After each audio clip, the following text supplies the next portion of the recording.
Dear students, আসসালামু আলাইকুম। আশা করি তোমরা সবাই ভালো আছো। আমি আজকে আলোচনা করব এইচএসসি আইসিটি পঞ্চম অধ্যায়ের এমসিকিউ পার্ট 4 নিয়ে। যারা তোমরা প্রিভিয়াস 3টা ভিডিও দেখোনি, সাজেস্ট করব তোমরা ওই 3টা ভিডিও শেষ করে তারপর এই পার্টটাতে চলে আসবা। চলো শুরু করা যাক। দেখো, প্রথম কোশ্চেনটা হচ্ছে নিচের প্রোগ্রামটির আউটপুট কোনটি? আচ্ছা, দেখো এখানে একটা ব্রেক স্টেটমেন্ট ইউজ করা হয়েছে। আমি বলছি ব্রেক স্টেটমেন্ট এর কাজটা হচ্ছে থেমে যাওয়া। আচ্ছা, আমরা কখন থেমে যাব? যখন এক্স এর মান 6 হবে তখন আমরা প্রোগ্রামটাকে থামিয়ে দিব, কারণ আমি ব্রেক ইউজ করছি এক্স ইকুয়াল টু 6 কন্ডিশনের জন্য। ওকে, চলো প্রোগ্রামটা আমরা সলভ করি। প্রথমটা দেখো, এটা হচ্ছে তোমার ভেরিয়েবল ডিক্লারেশন। পরে দেখো একটা ফর লুপ দেয়া আছে। X equal to 5 initialization, condition হচ্ছে তোমার x less than or equal 10, increment হচ্ছে এক এক করে বাড়বে।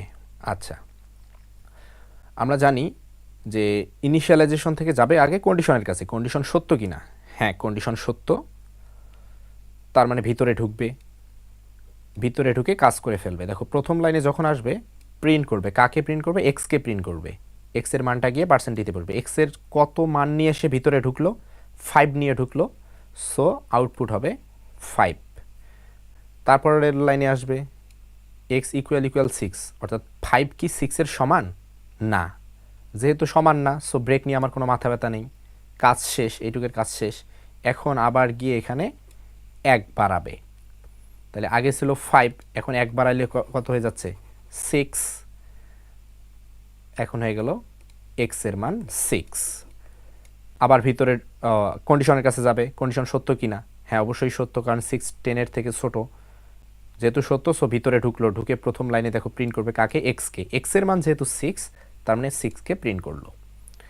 ওকে, দেন পরের লাইনে আসবে ইফ, বলবে 6 কি 6-এর সমান?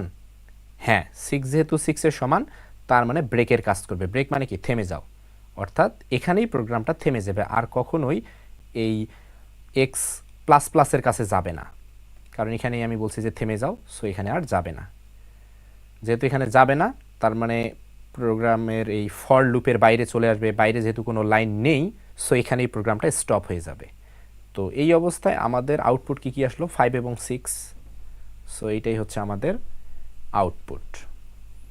আচ্ছা, এখানে আরেকটা এডিশনাল কথা বলে রাখি, প্রিন্ট এফটা যদি আমি এই প্রিন্ট এফটা এইটা যদি আমি এইখানে না দিয়ে, এখানে না দিয়ে এইখানে দিতাম, এইখানে যদি দিতাম প্রিন্ট এফ %d এক্স, যদি এইখানে দিতাম তাহলে কি ঘটনাটা কি ঘটতো? তাহলে দেখো তো কি ঘটনা ঘটতো। এক্স এর মান 5 নিয়ে যাবে কন্ডিশনের কাছে, কন্ডিশন সত্য, হ্যাঁ সত্য, সো ভিতরে ঢুকবে। ভিতরে ঢুকে প্রথমে লাইন হচ্ছে ইফ 5 কি 6-এর সমান?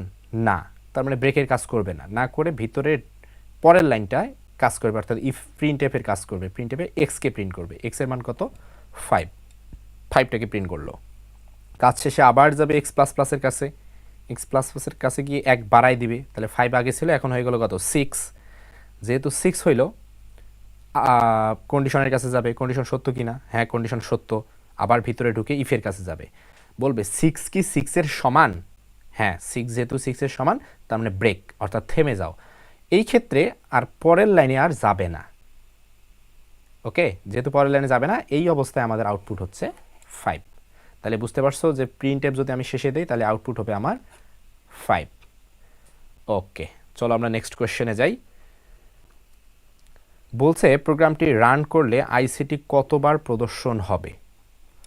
আচ্ছা, দেখো এখানে ইনিশিয়ালাইজেশন হচ্ছে 1, আমরা 1 থেকে জানি যে কন্ডিশনের কাছে যাবে, কন্ডিশন যদি মানে আবার ভিতরে ঢুকবে। আচ্ছা, এই প্রোগ্রামটা আমি অত ব্যাখ্যা না করে একবারে যদি অ্যান্সার দিতে চাই তাহলে কিভাবে আমি বলবো? দেখো এখানে দেখো ব্রেকও আছে, কন্টিনিউ আছে, দুটো স্টেটমেন্টই আছে। আমরা জানি কন্টিনিউ মানে কি? নির্দিষ্ট কাউকে বাদ দিব। কাকে বাদ দিব? আই ইকুয়াল টু যখন 5 হবে তখন বাদ দিব। আবার এখানে ব্রেক, অর্থাৎ থেমে যাব। কখন থেমে যাব? যদি আই এর মান 6 হয় তখন আমরা থেমে যাব। আচ্ছা, শুরু হয়েছে কত থেকে? 1 থেকে শুরু হয়েছে, কত পর্যন্ত? 7 পর্যন্ত। আচ্ছা, যেহেতু 7 পর্যন্ত, তাহলে দেখো আমি কিভাবে শর্টকাট চিন্তা করি এমসিকিউ এর জন্য। 1 থেকে যেহেতু শুরু হয়েছে, 1-এর জন্য আইসিটি প্রিন্ট হবে, তাহলে 1 এর জন্য আইসিটি প্রিন্ট হইল। ওকে, দেন 1 করে বাড়বে, যেহেতু এখানে ইনক্রিমেন্ট 1, তাহলে 1 এর জন্য আইসিটি প্রিন্ট হলো, দেন 1 বেড়ে যাবে, 2 এর জন্য আইসিটি প্রিন্ট হবে, গেল 3 এর জন্য আইসিটি প্রিন্ট হবে, 4 এর জন্য আইসিটি প্রিন্ট হবে, 5 এর জন্য। এখন এখানে কথা, 5 এর জন্য যেহেতু এখানে কন্ডিশন দেওয়া আছে 5, তো 5 এর জন্য কন্টিনিউ, তার মানে কি ওইটা বাদ হয়ে যাবে, 5 এর জন্য তার মানে প্রিন্ট হবে না। আমরা জানি কন্টিনিউর ক্ষেত্রে কি বাদ দিবে, তাহলে 5 এর জন্য প্রিন্ট হবে না। লক্ষ্য করো, প্রথমটা হচ্ছে 1 এর জন্য, পরেরটা হচ্ছে 2 এর জন্য, পরেরটা হচ্ছে 3 এর জন্য, দেন হচ্ছে 4 এর জন্য। কিন্তু এখানে যেহেতু 5 এর ক্ষেত্রে কন্টিনিউ দেওয়া আছে, তাহলে 5 এর ক্ষেত্রে প্রিন্ট হবে না। ওকে, দেন এখানে আসবে যে 5 কি 6 এর সমান না, তার মানে ব্রেকেরও কাজ করবে না। দেন আবার 1 বাড়াবে, অর্থাৎ 5 এর জন্য যেহেতু হইল না, এখন দেখবো যে 6 এর জন্য হয় কি না। ওকে, প্রথম লাইনে আসবে, প্রথম লাইন কি 6 কি 5 এর সমান না, সো কন্টিনিউ নিয়ে কোনো মাথা ব্যথা নেই। ইফের ক্ষেত্রে লক্ষ্য করো, 6 কি 6 এর সমান, হ্যাঁ 6 যেহেতু 6 এর সমান, তার মানে ব্রেক, অর্থাৎ থেমে যাও, অর্থাৎ এই লাইনেই থেমে যাবে। যখন থেমে যাবে তখন আর পরেরটাতে আসতে পারবে না, এই লাইনে আর তখন আসবে না, প্রিন্টেপের কাছে আসবেই না, এই ব্রেকের কাছেই থেমে যাবে।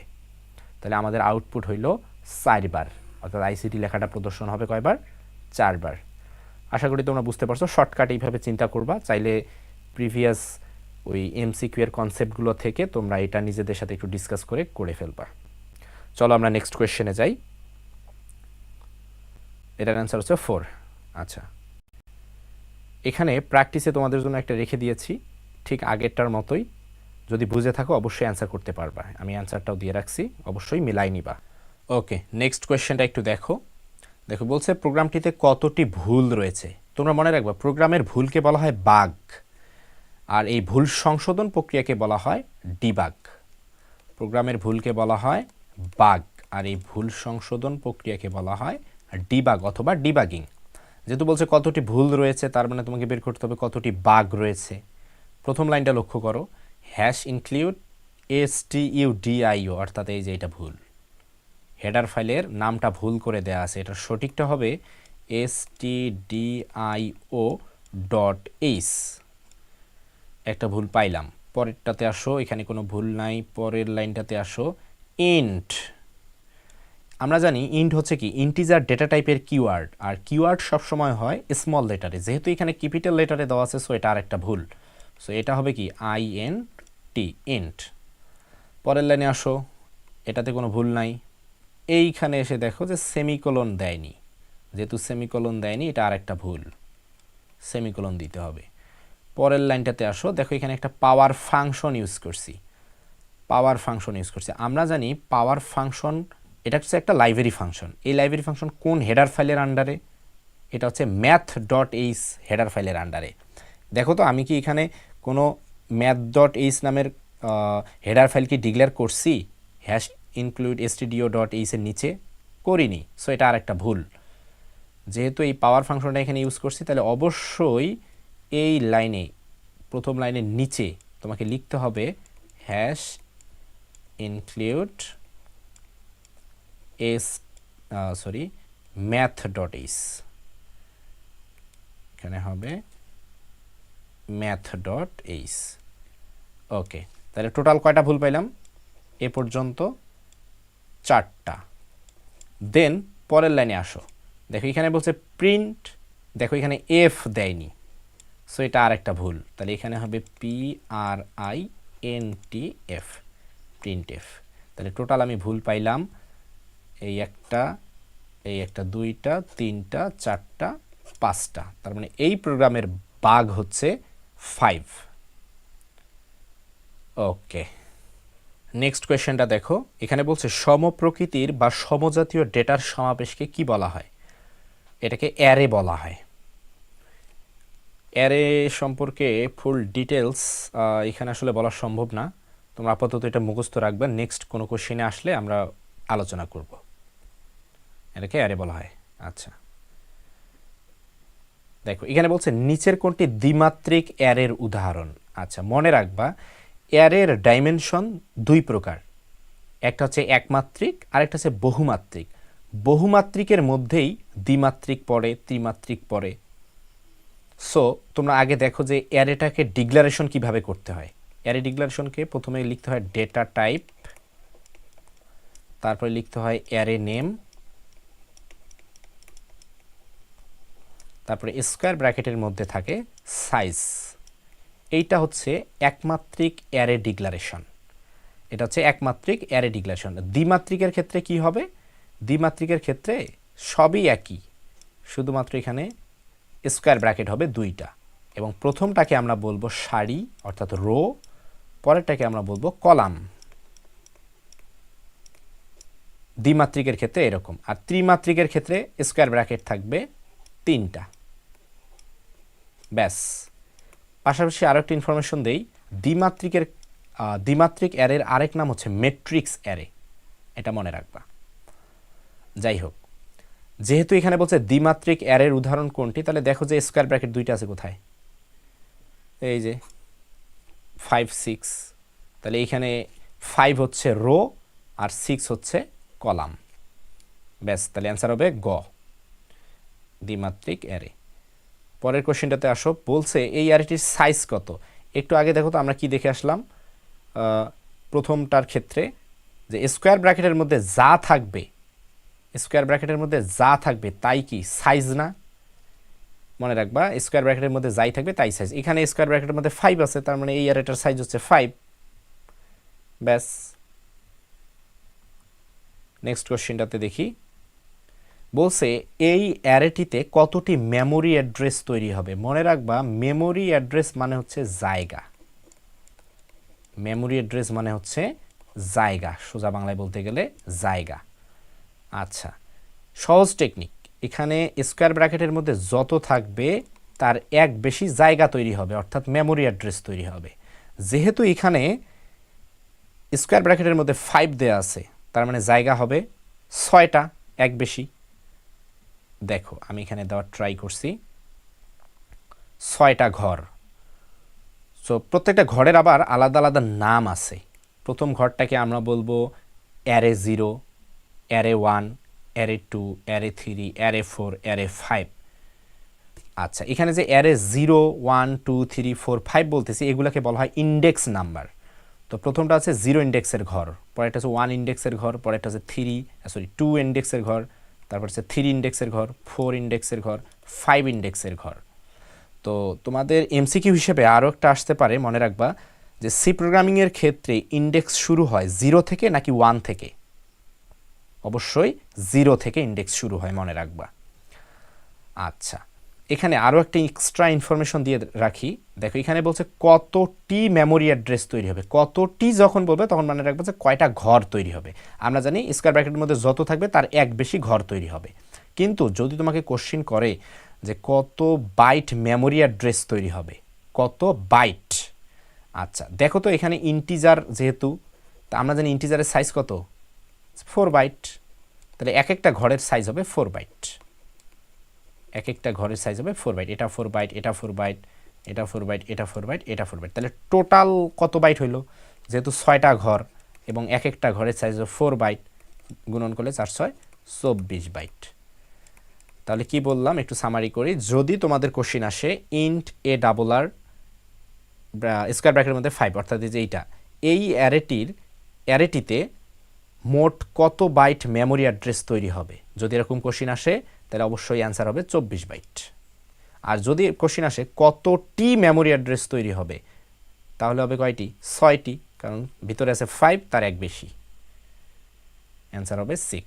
ওকে, নেক্সট কোশ্চিনে যাই। এখানে বলছে এই অ্যারেটিতে কতগুলো এলিমেন্ট রাখা যাবে। এটা হচ্ছে একমাত্রিক অ্যারে। মনে রাখবা যে স্কোয়ার ব্র্যাকেটের মধ্যে যত থাকবে তার এক বেশি এলিমেন্ট রাখা যাবে।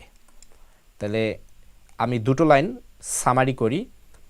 স্কোয়ার ব্র্যাকেটের মধ্যে যত থাকবে তার এক বেশি মেমোরি অ্যাড্রেস তৈরি হবে, আবার স্কোয়ার ব্র্যাকেটের মধ্যে যত থাকবে তার এক বেশি এলিমেন্ট রাখা যাবে। যেহেতু এখানে আছে 4, তার মানে এলিমেন্ট রাখা যাবে কয়টি? 5টি, অ্যান্সার হবে 5। নেক্সট কোশ্চেন আসি। বলছে এই অ্যারেটিতে কতগুলো এলিমেন্ট রাখা যাবে। এটা হচ্ছে দ্বিমাত্রিক অ্যারে। তো আমরা জানি যদি 4 থাকে তাহলে এলিমেন্ট রাখা যাবে কয়টা? 5, আর পরের 5-এর জন্য কত? 6। এই দুটো যদি আমি গুণন করি তাহলে কত? 5 6 30, 30টি এলিমেন্ট রাখা যাবে, ব্যাস। এরকম কোশ্চেন আসলে এভাবেই করে ফেলবা। নেক্সট কোশ্চেনে যাই।